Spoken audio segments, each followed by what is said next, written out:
Hey friend, you're probably thinking Whitney's got a box again, so that must mean it's mystery box day. Yes.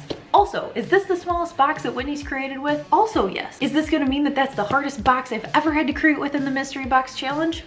You'll have to stay tuned to find out. This is Whiskey and Whit. My name's Whitney, and on this channel I love to share DIYs and budget home decor, so if you do too, be sure to hit subscribe down below so we can be craft buddies. Now I absolutely love the mystery box challenge, and if you're new and wondering why I'm slinging around a box here, let me give you a quick rundown.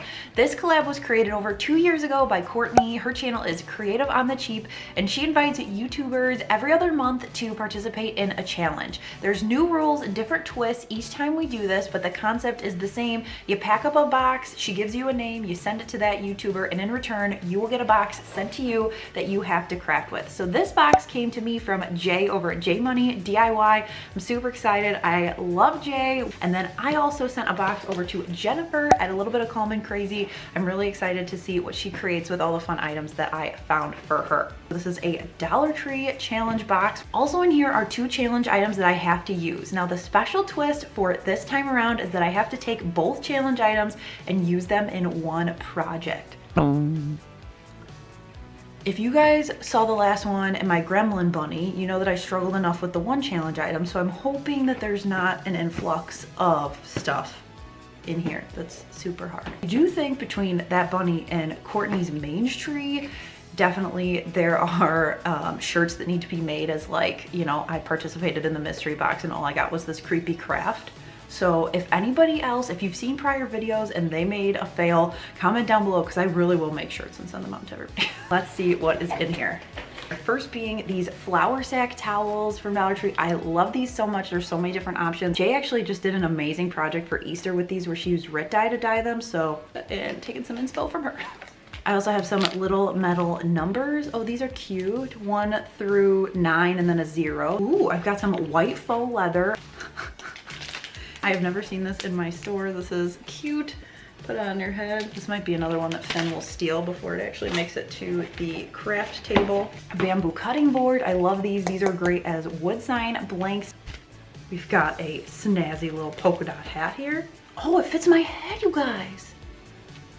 Maybe not with the front popped, but okay, we also have a weaving set. I think these needles will be nice. This one actually looks like a doll needle that I use for my garlands, so we can use that. We've got some just cotton white, I think you could call it yarn. Let me take my hat off and put on my serious hat because I'm gonna have to use these together. I heard a weird noise.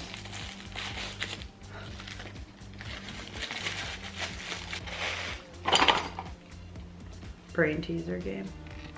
That's ironic that it's a challenge item and it says, are you up for a challenge? That's not terrible. There's 2 little wood circles, a little clip, okay. She did it. Oh wait, okay. I was concerned that this was a blow up floaty, but this actually is not terrible. So air dough. So this seems similar to the Crayola Model Magic that I used at Christmas time. And we've got a yellow, white, and black. I can work with this, you guys. I can work with this. I have no idea what I'm gonna do right now, so give me a couple days. Let me think about it. I will come back, which will be about 2 seconds for your time, and we will get ready to DIY with all this fun stuff. So I'm gonna grab the hat that Jay sent me, and I thought this would make a really great texture onto a vase. So I first had to dismantle this hat. So I removed the ribbon, I did it nicely in case I wanted it later, and then I had to really get apart this hat. So there's a little bit of fishing wire, twine, stuff holding it together. Once I clipped the one piece, I was able to just start unraveling, which it was a pretty easy process. When that was ready to go, I grabbed a large and a small vase that I already had from Dollar Tree. These are actually from my wedding. I'm a craft hoarder and I've had things for years. So I decided to put them to good use and use some hot glue to spiral attach all of this around. So I would glue some, wrap it, glue some, wrap it. You don't have to glue around the entire thing, just enough to get it to hold. And then I went all the way around to the top, covering the edge. Now to give it a little dimension, I grabbed the weave kit and used the thread in there to wrap it around the bottom of my vase. I did it probably about 50 times. I didn't count, I just did it until it was my desired thickness. And then I used my fingers to pinch it together so I got a solid stripe line. Once it was where I wanted it, I gave it a triple knot and it was ready to go. I repeated that for as many stripes as I needed, and I also did a medium size Dollar Tree vase as well. This set is awesome. It's a little bit modern, a little bit farmhouse, a little bit boho chic, and I love them.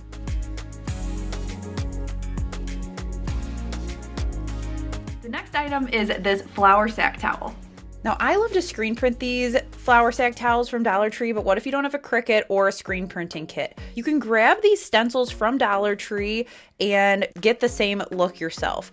I started by taping it down with some painter's tape so it wouldn't move on me, and then I'm using some 3D fabric paint also from Dollar Tree. I took my brush, put a little bit on it, and started a up and down stippling motion over the stencil. The key here is A, not too much of the paint on there, and B, up and down motions, don't pull it or it will get under your stencil. Once I did that, I peeled it off and it worked out so well. The packaging says that this should dry for 48 hours and it can be washed after 72. I did the 4-hour dry and then heat set it with a medium iron. This is my Cricut press, but it ended up setting it really well. And this is going to live in my kitchen on this little tray, display, holder, whatever you want to call it, from Hobby Lobby. I absolutely love it, and you honestly, from looking at it, wouldn't be able to tell the difference between the fabric paint and the screen print that I typically do. Now this next one might be a little out there, but I'm hoping it will turn out because in my head it looks amazing. I'm gonna use this ring toss game as well as the weave set, and then also this just cotton yarn. Combine them and create a really modern candle holder riser. All right, we're breaking out the power tools for this one. So I took some scrap wood from my stash and took the circles and traced 2 of them. I wanted to do a set of these little riser candle holders that I have in my head. So I clamped them to my table and then I used my Porter cable jigsaw to carefully cut out the shapes. If you go a little bit slower than full octane on your jigsaw, circles are pretty easy to cut out. And if you don't have a jigsaw or don't want to do this step, you could absolutely get a circular piece of wood from Hobby Lobby, Michaels, etc. I just wanted a custom size. Then after I cut everything out, we're going through and rounding the edges with an orbital sander and doing the tops and the bottoms. So A, it's flat, you don't have any like splinter hazards, and also it's going to take stain really well. Because I had 2 of them, I wanted to play around with a little bit of height and dimension. So I took 4 finial caps I had left over from my last video where I made another riser that was larger. I just made a smaller version of it. So I glued 4 finial caps on the bottom, and then I stained both of my pieces.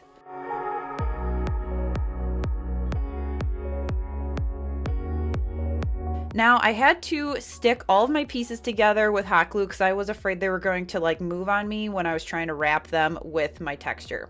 Now to make this match my decor and not be purple and teal, I am going to wrap it with some of the cotton yarn that Jay sent me, as well as some Dollar Tree jute twine. I also had a little bit of the black thread from the weave kit left over, so we're going to use that as well. I wanted this to be a little bit abstract, so none of this is going to be perfect. I just used some dabs of hot glue to secure each end. Here is what it ended up looking like, and I love it with the slight touches of black. I also like that they're different sizes, but if that bothers your OCD, do what you feel. The last step I had to do was attach my circle to my flat stand with some hot glue, and it was ready to go. Now for my one with legs, I took a little bit more of that hat piece that I had from earlier, dry brushed it with some black matte chalk paint, and then I glued that around the outside as kind of a decorative ribbon. I could have left it alone, but I think the black pulls off of the black accent of the other one and makes it look more like a set. They turned out even better than I thought they would, and they hold my favorite candles from Walmart. These are the Better Homes and Gardens ones really well. All you have to do is turn them around so you don't see the little sticker on them or the branding. This could also hold a vase like I'm showing here. There are a ton of different options, and the set also goes well with those vases from before. So I've got 4 items that I can mix and match. Next item we're going to use and cross off the list is this Dollar Tree bamboo cutting board. All right, I've been itching for a patriotic DIY, so I decided to start by staining my board with some early American. And here's the difference. I just wanted to go with a darker look, but you don't have to do the stain first. Then we are going to tape off a flag. So I'm doing the stripes first, and I'm using a spacer piece of tape to give myself horizontal stripes from the bottom to the top. After I had all my stripes taped out, I also had to figure out how big I wanted my blue section to be for my stars, so I measured and did about halfway over. Now for color, I am dry brushing just some red acrylic paint onto the stripes.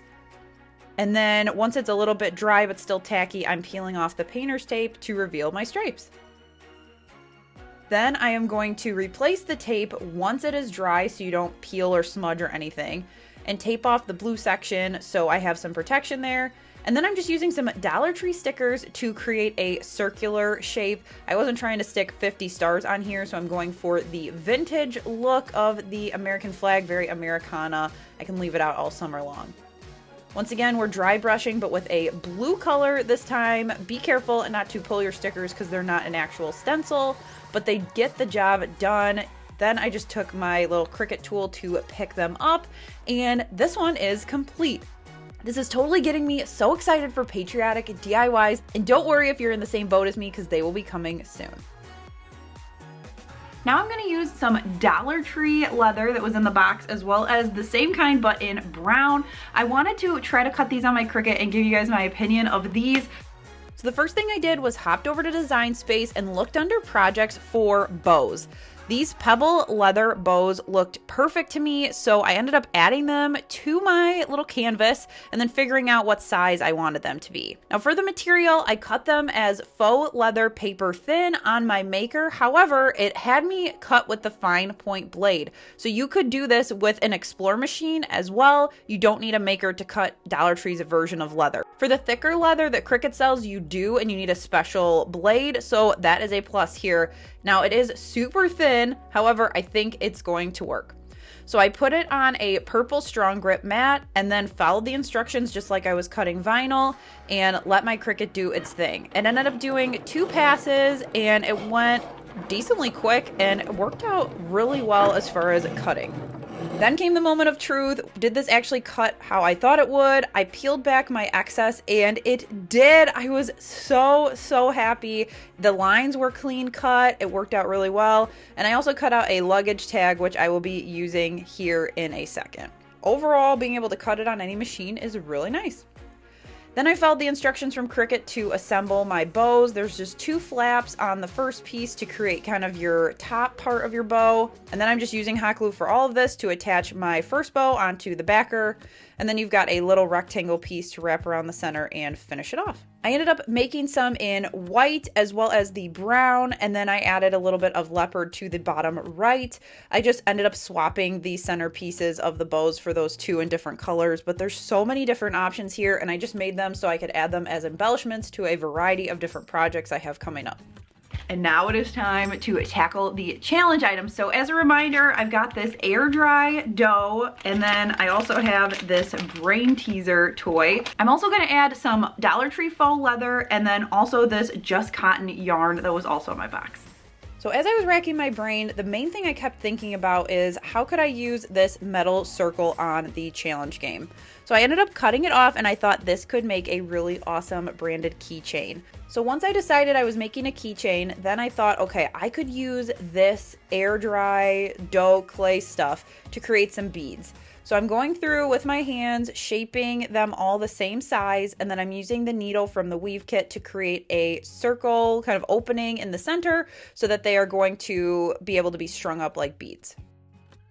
I repeated that process and made some with the black clay, and then I let them dry overnight. They're not going to get super hard, but they are kind of spongy and they're easy to draw on with paint markers. I decided to do animal print, so I'm taking a bronze paint marker. These are from Arteza, and I'm just making some just squiggles and things to start my leopard print.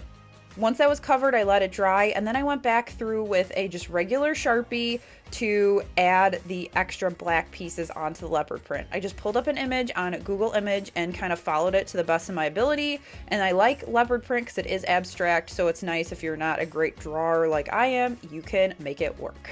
Then we're going to string up 3 of the black beads as well as 2 of the leopard beads that I just showed you how to make, and we're going to have a really cute little embellishment for our keychain.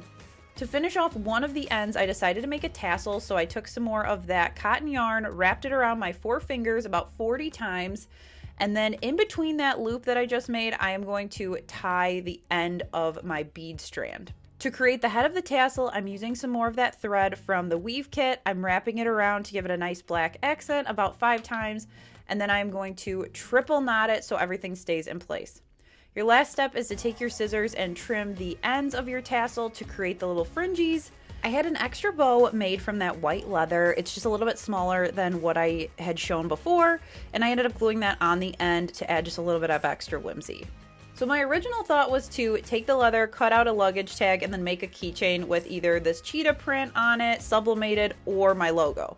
That was an epic fail. It just was not thick enough to hold up to the heat. It was not a smart decision, so I tested it for you. You don't have to do it. Instead, I went through with this heat transfer vinyl with my logo and applied it that way.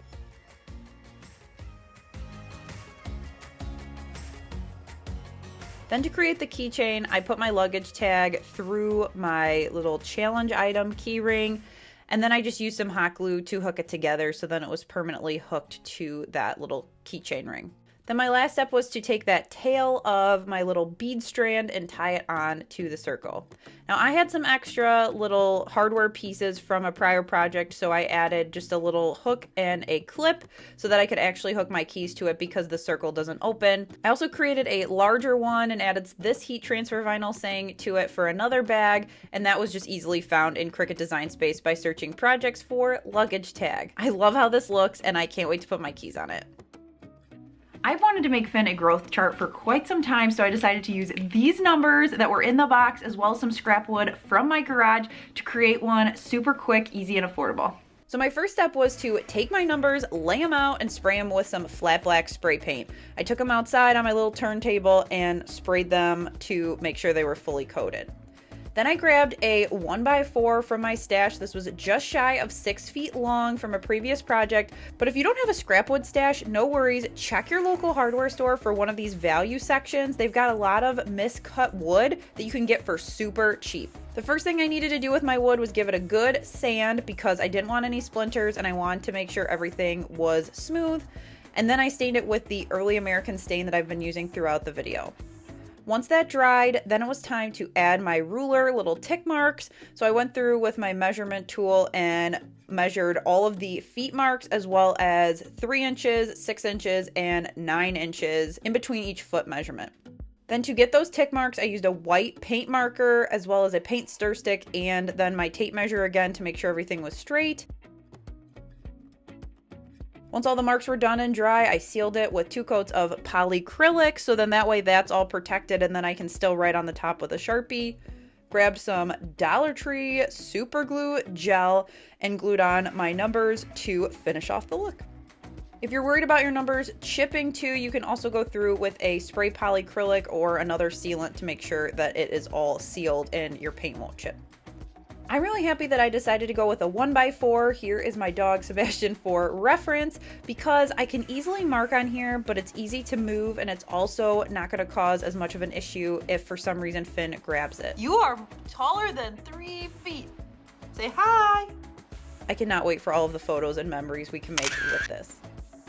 The box is empty. I've crafted with everything and I'm really happy with how everything turned out. I absolutely love this challenge and I'm so thankful to Jay for sending me an awesome box. Now up next for you is Jennifer's video over at Little Bit of Calm and Crazy. Go check out and see what I sent her. And you can also head down to the description for the link to the full playlist that'll take you through in order everybody's video until you come back here. Also, a huge thank you to Courtney for coordinating this. We absolutely love doing this challenge and she does all the work, kind of coordinating everything behind the scenes. So a huge thank you to her for doing all of that work. And if you're new here and this is your first time at Whiskey and Whip, be sure to hit subscribe so you don't miss a future video. I'll catch you in the next one. Bye!